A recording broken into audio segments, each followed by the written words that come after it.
Luto tayo ng puso ng saging, nagagayat-gayat ako. Masarap to kawalwal, puso ng saging. Masarap to adobo, yung puso ng saging. O kaya kung may miss ka, na-miss ko tong luto na to mga kawalwal.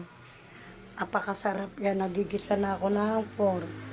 Tapos susunod ko na dyan yung bawang sibuyas. Ay, pababrownin muna natin mga kawalwal yung pork. Marami na naman tayo mapapakain ito. Yan ang bawang, sibuyas.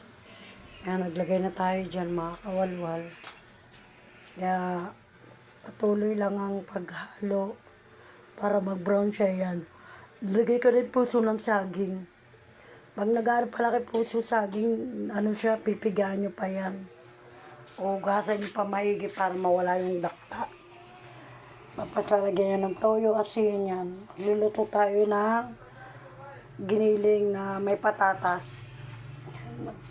Binabrown ko muna itong pork ulit para maano. Tapos lagyan na tayo ng bawang sibuyas. Lagyan tayo ng potato. Pagkatapos ma-brown na yung giniling, sinunod na natin yung mga ingredient. Yan, inulog na natin yung cubes na patatas. Yan. Tapos maglalagay din tayo dyan tomato paste, ketchup, Maggi sarap, cubes, asin, paminta. Lalagay tayo dyan mga kawalwal. Tapos konting tubig. Yan, naglagay na tayo ng tomato paste, ketchup. Naglagay rin tayo dyan. Yan, maglalagay rin tayo ng konting tubig. Yan. Titikman na natin siya mga kawalwal.